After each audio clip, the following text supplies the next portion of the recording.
Good morning, everyone. We are here today to discuss Parshas VaYeishev, which is the beginning of the Yosef saga in most ways. Parshas VaYeishev, Tafshin Pei Vav, 2025, and the title for today's class is Unassailable Identity, meaning an identity that cannot be challenged. It is unassailable identity. This month, the month of Kislev, is sponsored in honor of my parents, Dr. Asher Padeh and Dr. Ilanka Schwartz, Zichronim Livracha, by his son, Dr. Yoram Padeh. We are very proud and privileged that Dr. Padeh is a regular in our classes, and we couldn't be more honored that he is choosing to sponsor this month in memory of his parents, who must have been phenomenal people. May all our nation, Dr. Padeh writes, may all our nation have tremendous hakaras hatov to Hashem for all he has done for us over the millennia, and especially now. A special thank you to Rav Akiva Zweig for helping to guide us through Torah wisdom on the path of redemption to our utopian destination. We always appreciate Dr. Padeh's brachos and his optimism, and we look forward to all of that coming true. This week's class is dedicated for a Refu'ah Shlomo for Perel, Sasha, Bas Meril, Rivka, Yehoshua ben Faiga, Chaya, and Shlomo ben Baila. These are people that are very close to us, or their relatives, and we definitely wish them a Refu'ah Shlomo, and Hashem should send Refu'ah Shlomo to all Chol Yisrael that are in need, and may our learning be a merit for all of them and for all of Klal Yisrael. I would like to mention that Baruch Hashem, we do have next month sponsored, the month of Teves. We are looking still for sponsors for the months of Shvat, Adar, and Nisan, all tremendous months on the Jewish calendar. Anybody who would like to participate, please let me know, or you feel free to let the yeshiva office know. And finally, just a note, my mother is not joining this morning. God willing, everything, Baruch Hashem, she is good, and God willing, everything good by everyone. But my father, yes, Be'ezras Hashem, will be doing a class after this one. So, Parshas VaYeishev and the Yosef saga, it is a fact that there are more sentences devoted to the Yosef storyline than any other personality in the Torah. But we have the, Moshe Rabbeinu, many times the Torah says Moshe spoke, but usually it's about mitzvos in the Torah. In terms of actual storyline and information related to the life of a person, Yosef has the most devoted to him. Also, the rabbis do very clearly point out that the essential offspring of Yaakov is Yosef. And really that's explicit in the sentence here in our Parsha, because the Torah says, Eila Tolados Yaakov. It's like the third sentence in the Torah. The second sentence in the Parsha. These are the offspring, the generations of Yaakov. Yosef was 17 years old, and he was a lad, shepherding his brothers with the children of Bilhah and Zilpah. So it does not mention the other brothers' names except in group fashion. The only name that it mentions here is Yosef. And it's saying these are the offspring or generations of Yaakov, Yosef. So very clearly, Yosef is taking a very central role in terms of being the main child of Yaakov. And that, of course, we need to understand because in truth, we have many sons of Yaakov, and the ones that we know to be most prominent are the tribes of Levi, that have both the Kohanim and the Leviim groups that serve in the Holy Temple and are such an essential part of our relationship with Hashem. Then we have the tribe of Yehuda, that is the founder of all the kings of, or, for sure most of the kings that we've ever had, and ultimately Mashiach comes from the tribe of Yehuda. So in terms of what we would normally consider to be the most prominent of the children of Yaakov, typically we would think that it's either Levi or Yehuda, not Yosef. And here the Torah is very, very clearly saying these are the offspring of Yaakov, Yosef. And as I said, most of the rest of Sefer Bereshis is all about Yosef and the story and his interactions in Egypt, and then some of it is with his brothers. But there's a huge focus on Yosef, and really the whole book of Genesis, the whole Sefer, the volume of Genesis concludes with Yosef was 110 years old and he was buried in a coffin in Egypt, which leads us to understand that somehow he is the conclusion of this most incredible Sefer called Sefer Bereshis, It's all about Yosef on some level. So we need to understand why that is the case. What is it about Yosef that is so central that the Torah focuses on him as the main offspring and also, in a certain sense, the main character of the climactic conclusion of the Sefer Bereshis, Genesis? Okay, now, more specifically, in terms of the actual happenings in the Parsha, Rashi points out that there's a juxtaposition in the Torah between last week's Parsha and this week's Parsha. At the end of last week's Parsha, Parshas VaYeishev, it's all about Esav and his offspring. And in fact, if you read all the sentences, which are quite numerous, about 43 sentences describing the offspring of Esav, there are 11 leaders called chiefs, like chieftains, and there are 8 kings. So the Torah does a huge listing of these very prominent descendants of Esav, right next to our Parsha, which begins at Yosef was living in the place where his parents sojourned, and his father's place in the land of Canaan, and it goes straight into the story of Yosef. So Rashi points out, what's the connection? So Rashi tells us a fascinating parable. It's brought in the Midrash Tanchuma, and it's brought in the Midrash Rabbah, and Rashi tells us that we need, I'm asking not so much why is he an important person, but why is he considered to be the main offspring of Yaakov? So we'll get more into that also. You're right, his character is unbelievable, which we'll get to also. So Rashi tells us this is a parable to a person who is a metal craftsman, like let's say a steel worker, right? Somebody who works with hot metals. And he looks out of his store and he sees a huge pile of straw, or in some versions, like thorns, like a huge mass on the back of a donkey or a camel. Rashi's example is on the back of a camel. And this metal worker, this craftsman, is thinking, oh, wow, this is taking up so much space. It's going to bother the people of this town. What's going to be with all this stuff? It's like taking up the street, and it's going to get in everybody's way, and it's going to bother people. It just seems overwhelming. What's going to be with all that stuff? And he's told, but he says, like, what are you worried about? All you need to do is strike your hammer on the hot metal. Out comes a spark, and it'll consume all that straw or all those thorns. Very easily, all those things can go up in flames. So, too, this is the parable. Yaakov is seeing all this tremendous success of Esav, all the powerful leaders that are emerging from him. And he's saying, wow, they're just like, it's just so massive. How can we deal with all of that? And he's told, what do you mean? You have Yosef. From Yosef could come out one spark, and that will consume the entire royal descendancy of Esav. You can easily vanquish Esav with one spark that emanates from Yosef. That's the Rashi, and as I mentioned, there are several midrashim that make the same point. And my question is very simple. I understand that, Yaakov is wondering about this incredible success that Esav is achieving, and I understand that he wants to be mollified. But it's very strange that the answer is Yosef, when really in history we'd never find a confrontation between Yosef and Esav.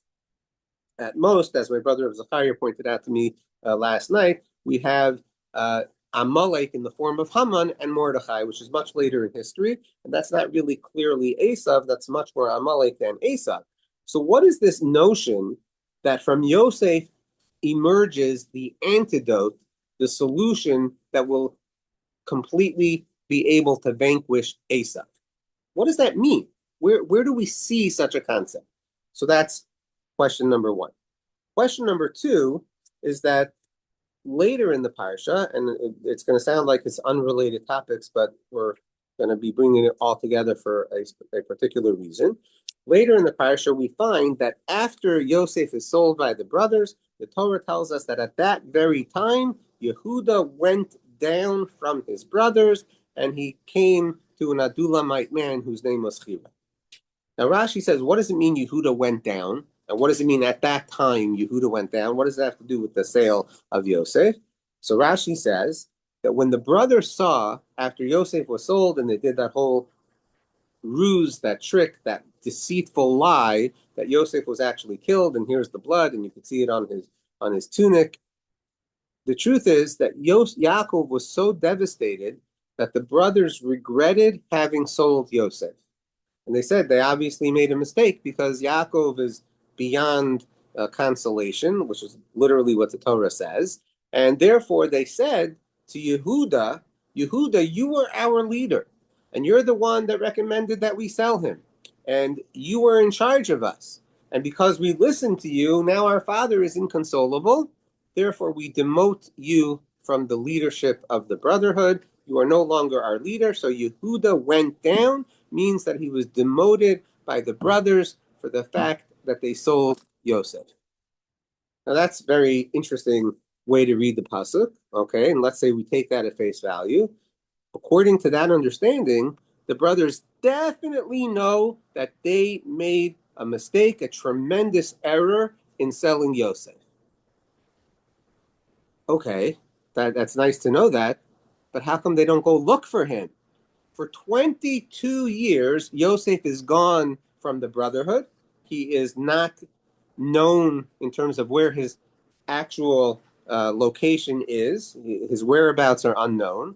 Yaakov thinks that he's dead. Every day he's in tremendous mourning for his son Yosef. The brothers know that they're wrong, and they do nothing about it. It's one thing if we read the story and we say the brothers still felt justified, whatever the reason was that they did it, which is, mind-boggling that they could think such a thing, but they thought that, they did that, and they are completely justified in their own mind. But if in fact they not only know that they're wrong on a subconscious level, but on a conscious level, they actually demote Yehuda from being their leader because of the fact that they sold Yosef, how do they not go looking for him? How does that make any sense at all? And by the way, according to the rabbis, later when they go down to Egypt in next week's Parsha for food, they do go looking for him. That's the way the Chachamim learn. They do, in fact, go looking in different parts of Egypt because they do know that originally he was sold down to Egypt. However, they know that. So why not look for him 22 years earlier instead of letting your father Yaakov suffer every single day in incredible agony? So that's question number 2. Question number 3 is that at the end of the Parsha, we have this very incredible story where Yosef is being pursued by the wife of Potiphar, and she literally proposes to him that they should consort with one another, and he refuses. Chapter 39, sentence 8 says he refuses, and he says, listen, my master put me in charge. He leaves everything to me. Nobody's more important in this house than I am. He gave me over everything except obviously you because you're his wife. And how can I do this terrible thing to him? And I will have sinned to Hashem to do that. So he refused. And then she continued to talk to him day in and day out to have relations with her, but he did not listen to her to lie next to her. But then the Torah says in sentence 11, it was a particular day. He came to do his work. And we're going to talk according to the opinion in the Talmud that says he came to do his work means he came to take care of his own needs and in fact to succumb and to actually give in to her proposal. And there was nobody in the house from the people of the house. They're in the house. There was nobody there. And then the next sentence is she grabs him by his garment saying, lie with me. He leaves his garment in her hand and he escapes and runs outside. That's what the Torah says. Now, the rabbis say that in that moment, when he was there in the house to do his work, an apparition came to him where he saw the image of his father Yaakov in a window. And Yaakov said to him, Yosef, if you give in to this woman, you are going to be erased from the breastplate of the Kohen Gadol. The Kohen Gadol, the high priest, wore a breastplate with very precious gems. And on each one of the gems was engraved one of the names of the tribes. And his father told him, look, in the future, your name is not going to be on that very precious ornament that the Kohen Gadol, the breastplate the high priest wears, if you give in to the temptation of this wife of Potiphar. That's what Yaakov told him. And in that moment, Yosef runs away. Now, it's a very beautiful story, but it doesn't say any of that information in the Torah. It doesn't say that Yosef had a vision or that Yosef heard his father speaking to him. It mentions nothing about the high priest. It just says he came to do his work. She said, lie with me. She grabbed his garment and he ran away. So where in the sentences do the rabbis get any indication that Yosef had this kind of vision in his mind or in reality, whatever it was? Where is there any indication for that in the Torah? So I'd like to begin to answer these questions by pointing out that one of the major lessons we need to learn from the Yosef story really comes from the fact that every Friday night we bless our children, our male children, that they should be like Ephraim and Menashe. So it's very true, notwithstanding anything that happened in Jewish history, that a major custom of our people is that our children should be like Ephraim and Menashe, which are the two sons of Yosef that were born to him in Egypt. And I would like to suggest that there's a very particular reason for that, as will now emerge from our understanding of who Yosef is, why Yaakov has so much love for him, and many, many other questions that we're probably not going to get to today. But God willing, I will do a class on Thursday night. If anybody wants that recording, let me know. Please let me know. And then we might be addressing more of it on Friday. I'm not sure yet in the Friday class at 1 o'clock. But here is the main theme. It's a very simple one. The brothers, upon hearing Yosef's dreams, presume that what Yosef is doing is what we would call the old-fashioned power grab. His father gave him this very precious coat. His father loves him so much, and his father has been listening to all the negative reports that Yosef has been delivering to Yaakov about the brothers. And so the brothers see that Yaakov loves Yosef more than them, and they hate him. They cannot speak to him with peace. They can't speak peaceably to Yosef. And when they then hear his dreams, because the dreams actually come after that, they assume that what Yosef is telling them is, guys, I'm in charge. I'm the king. You need to serve me. None of you are as capable as I am. I'm the one that's supposed to be in charge of everyone else. And by the way, you should know a very beautiful Seforno Pshat, which would also dovetail with this, is that when the Torah says that Yosef was shepherding with his brothers, the Seforno says, no, he was shepherding his brothers and teaching them how to do shepherding.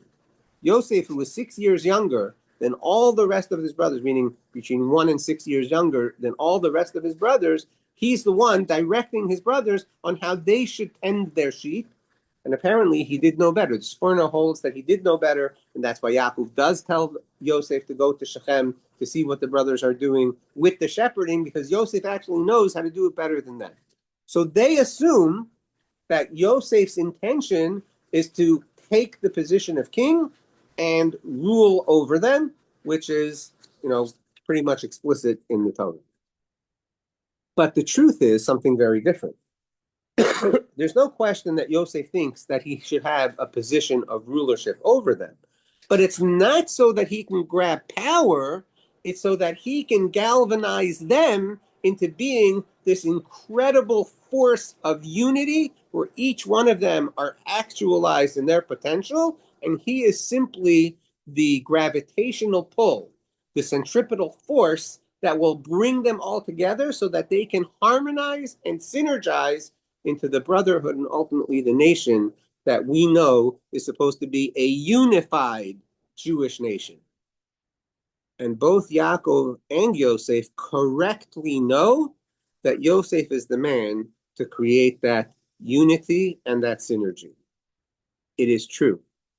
It is true. And in fact, one step further is that what Yosef is really telling them is, first of all, from a strictly economic point of view, your sheaves all gathered around my sheaf and bow down to it, because I am the one that will be able to make the economy work in a unified fashion, in a way that will be an absolute synergistic win-win for everyone. Number two is that I am the one that the stars and the moon and the sun bow to, but I'm not a star and I'm not a sun and I'm not a moon. I'm just the gravitational pull so that the cosmos, the stars and the sun and the moon will work together. I just want to be a galvanizing force, energizing and empowering all of you to recognize that our parents are the sun and the moon. And you guys are all the stars. And I'm just here to pull all of you together so that we can be a true unified brotherhood and that our synergy and our identity can be completely integrated and therefore unparalleled in the universe. Now, here's a little tidbit.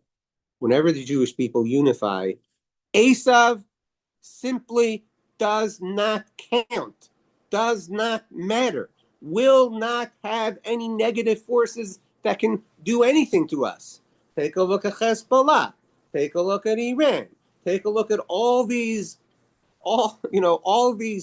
people that rise up against us. But if the Jewish people will maximize who they are, if each Jew will become activated into being his maximum star and take his role in the cosmos, Esav will be completely vanquished and a non-entity. Just think about it from this historical point of view. The Torah lists the 11 leaders and the 8 kings that Esav had. Nobody talks about them today. Why? Because what happened with the Jewish people was so much more earth-shattering. There were the plagues in Egypt. And then there was the Mount Sinai event that the whole world knew about. And then they entered the land of Israel, and they were in the land of Israel for 900 years. Then they were exiled for 70 years. They come back for another 420 years. For practically 1,500 years, the focus of monarchy that was successful and world prominent was the Jewish people. All while Esav had his kings and had his chieftains, but they don't count. They don't rank when the Jewish people are being who they are. And the spark that comes out from Yosef, that is the thing that will vanquish Esav, is the unity and the maximizing of every Jew that Yosef brings to the table. That galvanizing force that is Yosef is what the Jewish people need. And that's why Yaakov gives him the coat. He's not giving him the coat because he's saying, guys, I love him better and you guys don't count as much. No, the way that you're all going to be your great selves is if you'll unify with Yosef. That's what Yaakov is doing. And Yaakov needs his own sons to realize that. And he can't step in because he knows that these boys need to figure that out and be making that choices on their own, not have their father directing them and doing things that they don't really mean to do. They need to figure this out. And tragically, of course, the brothers decide to sell Yosef, and the rest is history. So why don't they go looking for him for 22 years? Why don't they actually say, hey, we made a mistake, let's go bring him back? It's very simple. What happens if they find Yosef and bring him back a day later, a month later, or a year later? Yosef says, guys, very nice that you made a mistake, but obviously there's no way I can be on your team, right? Most of us are either involved with or have a friend that's involved with much less horrific family politics or situations where the people are no longer talking to one another for much less than literally being sold as a slave. Much less. Maybe it was the snub of a wedding invitation, or maybe it was the machlokas over the inheritance, right? And the people are no longer talking to each other. Can you imagine what's going to happen if we go back and get Yosef? It's done. We burned that bridge. He will never come back and be part of the brotherhood. But man, how did they underestimate Yosef? What Yosef tells them 22 years later is, you guys thought you were doing a wrong thing, but I every day knew that it must be for the sake of this unquestioned important entity in the universe that's called the Jewish people. I know somehow this is for you guys. so that we can achieve all the blessings, all the promises that were made by Hashem to our forefathers. I know that's why that happened, but even more than that, what Yosef really understood in Egypt is once a Jew, always a Jew. And once you're on the team, you're never off the team. So every day, the wife of Potiphar was trying to seduce him. And Yosef was this 17-year-old boy in Egypt. And he obviously is incredibly good looking. And he's obviously being given tons of power. And he's in a decadent society. And as we all know, the norms of human conditioning are, I become affected by my environment. And it would only be logical for Yosef to begin to see himself as a boy that was sold from this legacy, that will never be accepted into his own nation, becoming successful in a new society that's full of money and full of power and full of lustful temptations. It would only be logical that Yosef would gravitate towards that. He's literally all on his own. But instead, he thinks about Hashem, and Hashem is with him all the time. And in the critical moment, when he actually is about to give up on who he is, and he goes to the house to take care of his needs, and there's nobody in the house other than him, Yosef has the following question in his mind. Am I an Egyptian, or am I the descendant of Abraham, Yitzchak, and Yaakov? Who am I? What is my identity? Well, the sentence before said that nobody is greater in that house than Yosef. Nobody is more prominent. Nobody is greater. The master gave him everything. He's as Egyptian as they come if he wants. But Yosef says to himself, no, that's not my true identity. My true identity is my father. And my father is the identity of all the Jewish people. And the Jewish people and the brotherhood is unassailable. That's who I am. Because he remembers his father. And he remembers his brothers. And he says, that's the team that I am on. I identify as a child of Yaakov and as a brother, even though I was sold by those brothers. I want to be on the same ornament of the high priest mentioned with them, because these Jewish people are stars. They are the cosmos. That's how I identify. And that's how the rabbis see in the sentence what's going on in Yosef's mind, because the sentence says he came to do his business, and there was no man among the men of the house in the house with him on that day. What do you mean there was no man? He's the ultimate man of the house. He says, you know what? I'm not an Egyptian lord, power grabber. That's not who I am. Sure, it's all right in front of me. I could take her, I could take it. I could probably depose Potiphar. I could charm everyone out of everything, and I can be in charge. That's not who I am. I'm a person that respects the bris, the circumcision that I had, the covenantal relationship that I have with Hashem. I don't consort with this woman. And when the brothers come to him, and he finally reveals himself to them in Parshas VaYeishev, the rabbis tell us an incredible thing. The brothers couldn't respond. They were flabbergasted. This is Yosef. I am Yosef. Is my father still alive? And the brothers are embarrassed, and they move backwards. And Yosef says, wait, come close. Let me show you something. And he shows them that he's circumcised. And most people say he was trying to prove that he was Yosef, but that can't be the explanation, because they were embarrassed, which means they believed him right away when they said it was Yosef. And it's hard to believe that they wouldn't believe him now that the veil of secrecy has been uncovered. Of course they knew it was Yosef. Now everything suddenly makes sense. So why is he showing them that he was circumcised? Because he's telling them, you guys thought I would never come back to the brotherhood. I never left the brotherhood. Every day I thought of my circumcision. Every day I thought of, this must be my role in order to help this brotherhood and this nation become what it's supposed to achieve, and that its full potential can be realized. That's what he's showing them.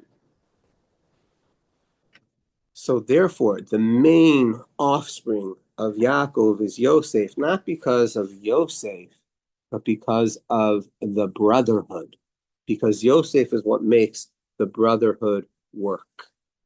He is the one that has the strength of identity that you never give up on your fellow Jews, no matter what they do to you.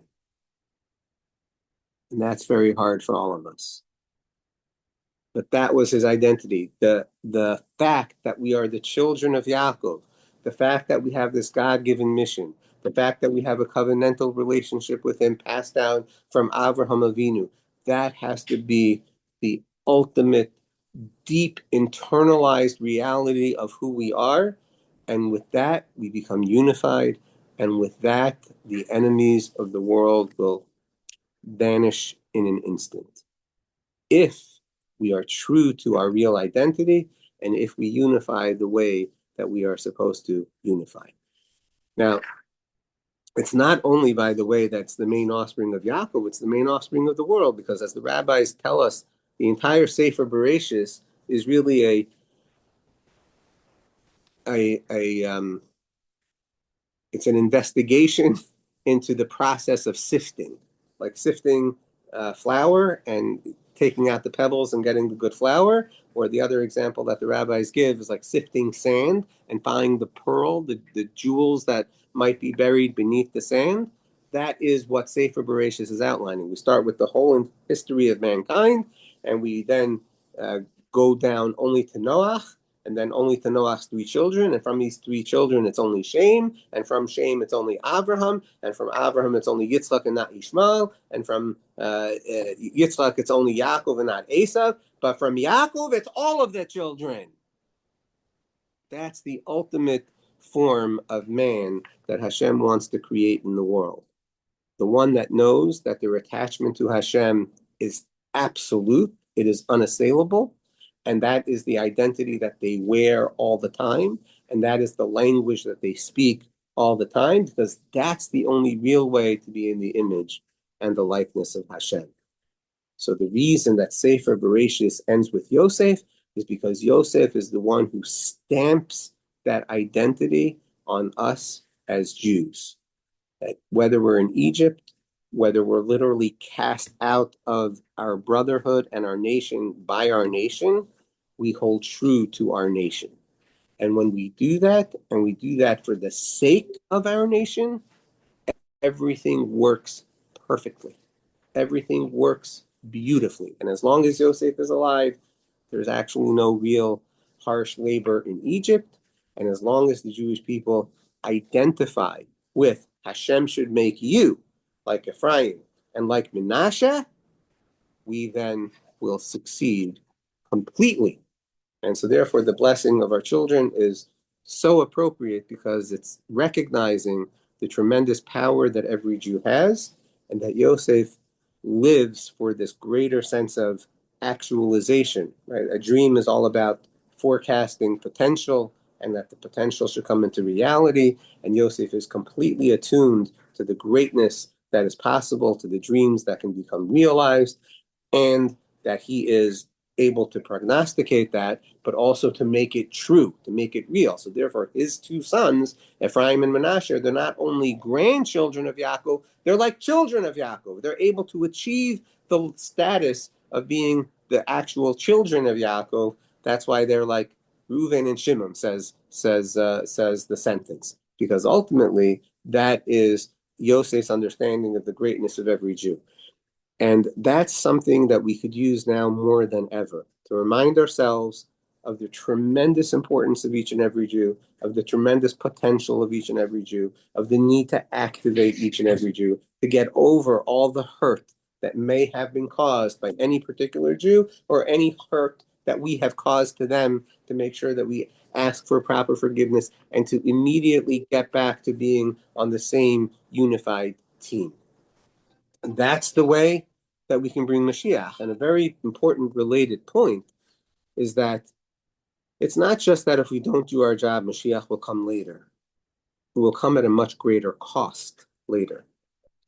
So the question everybody wants to know, how long America will be safe for, etc. I prefer to work on things that will just make America safer than to waste time answering that question.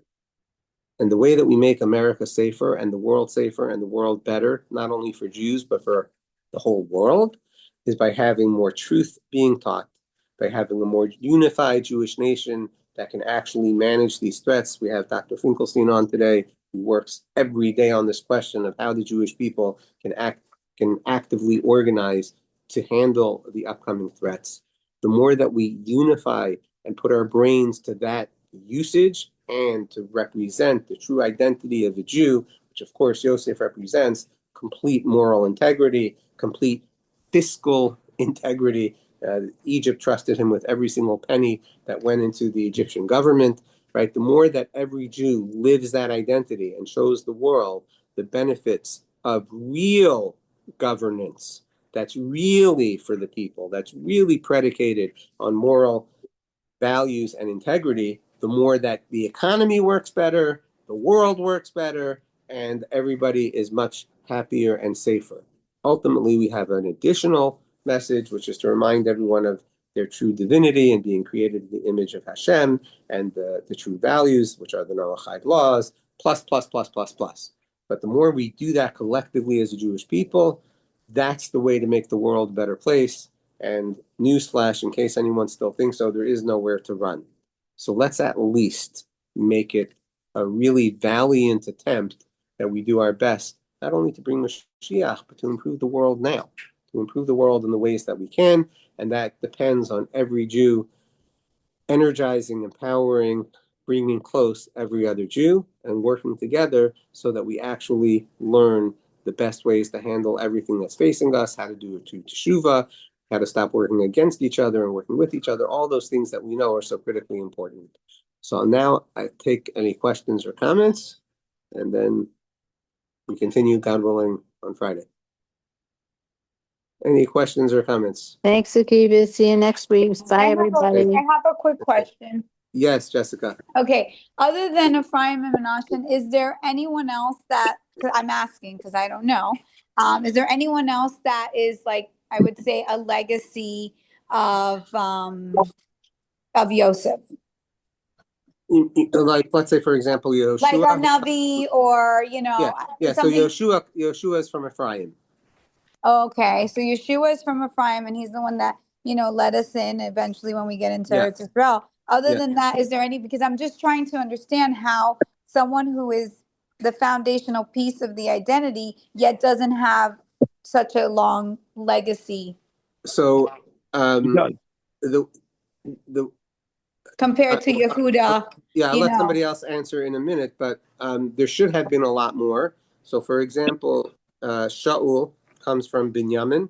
That have been a monarchy should have really developed. That would have been Yonasan as the second in command to King David. Yeravam ben Nevat, who was basically the beginning of the schism in the Jewish people, he also comes from Yosef. If he had not been a Russia, he definitely would have galvanized the monarchy the way that it should have been, also. So there are definitely other squandered opportunities. And then, of course, we do have Mordechai, etc. But even Mordechai, for example, one of the hallmarks of him is that most of the Jews loved him. Not all of them, apparently, but most of them did. So that's like another example of a galvanizing force, and he definitely was able to gather the Jews of Shushan, etc. So there's more to be thought. Oh, so Mordechai comes from him. That's interesting. Okay, so at least that to make it's just very difficult to sometimes. I understand what you're saying in regards to we have to be united, and I feel like Yosef represents a time where he was able to live in the harshest times, right? Because it was Mitzrayim, and they were able to trust him, and he was able to continue to identify as a Jew, and yet and he didn't, live within I guess the yeshiva type of way, because he was without, he was with everyone else, right? And yet, why is it then when other people are not living in the yeshiva way nowadays, it's still looked down upon, but yet they might be the Yosefs of the world? A lot more to be said on that. No, that's not a casual comment, so we'll have to talk about it more. Okay. I hear your point, definitely. Thank you. Rabbi Yechiel. Well, I put my 2 comments, but my last comment was even more important because I was working on it for a long time. And if you look in the Psukim, it switches from Yaakov to Yisrael when it says Yisrael Ohav es Yosef Mikol Echov. Yes, So Yisrael represents the corporate concept of Klal exactly. Yisrael, which you Yes, have. excellent point. Yes, thank you. Beautiful. That's But good. the other second comment was the first one I wrote in. I mean, isn't that the characteristic of selflessness that Yosef has? That represents everything, sums him up in one word.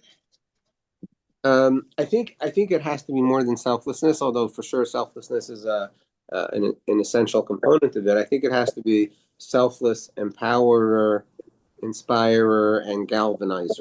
You know what I'm saying? Like, No, but I said all those things literally have to,